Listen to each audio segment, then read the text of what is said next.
আমরা ভগ্নাংশের যোগ নিয়ে আলোচনা করছি।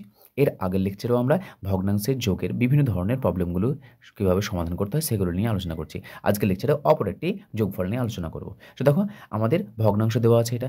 এই ভগ্নাংশের যোগগুলো নির্ণয় করার জন্য আমরা কী বলেছিলাম? সর্বদা ল সা গু নির্ণয় করব। আচ্ছা লসাগু কার কার নির্ণয় করব? হরের লসাগু নির্ণয় করব। হর কে কে রয়েছে এখানে আমাদের? হর রয়েছে দেখো এখানে রয়েছে 3, এখানে রয়েছে 4, আর এখানে 2 এর নিচে কিছু নেই, মানে কত রয়েছে? 1 রয়েছে।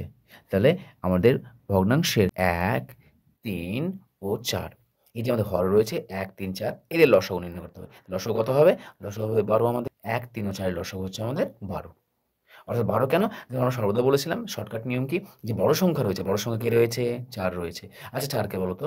4 কে আমাদের মনে মনে ভাবো লসাগু। 4 কে যদি লসাগু হয় 1 4 কে ভাগ করতে পারে, 3 কিন্তু 4 কে ভাগ করতে পারে না। সেই জন্য 4 এর ঘরে নামতা পড়বো। তাহলে 4 একে 4, 4 কিন্তু যাচ্ছে না ভাগ। 4 এর সঙ্গে 2 গুণ করো, 4 দুগুণ 8। আচ্ছা দেখো 8 1 দ্বারা তো যাচ্ছে, 3 দ্বারা যাচ্ছে না। আবার 4 এর সঙ্গে গুণ করো 3, 3 4 12। দেখো এই 12 4 এর সঙ্গে 3 দ্বারা ভাগ যাচ্ছে, 1 দ্বারা ভাগ যাচ্ছে। আচ্ছা 1 দ্বারা তো যাবেই। সেজন্য 12 হচ্ছে আমাদের লসাগু। অথবা লসাগু 1, 3, 4 যে ওল্ড মেথড রয়েছে, পুরাতন পদ্ধতি রয়েছে, সেই পুরাতন পদ্ধতি অবলম্বন করতে পারো।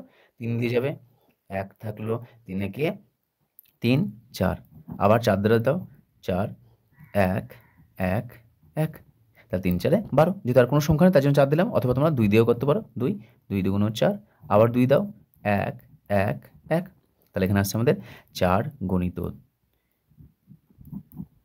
3 গণিত 2 গণিত 2 সমান হচ্ছে আমাদের 12। অর্থাৎ এখানে আমরা সর্বদা কি মৌলিক সংখ্যা দ্বারা ভাগ করি। আমরা 12 পেলাম কি? লসাগু।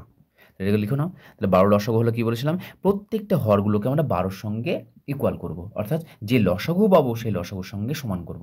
তাহলে দেখো 1 আছে। আচ্ছা বলো তো 1 এর সঙ্গে কত গুণ করলে আমরা 12 পাবো? 1 এর সঙ্গে 12 গুণ করলে 12 পাবো।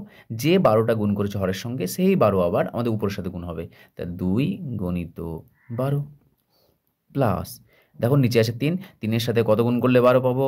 4, 3 4 12। সেই 4টা উপরের সাথে গুণ হবে। উপরে আছে 1, তার সঙ্গে গুণ হলো 4 প্লাস নিচে আছে 4। আচ্ছা বলো তো 4 এর সঙ্গে কত গুণ করলে 12 পাবো?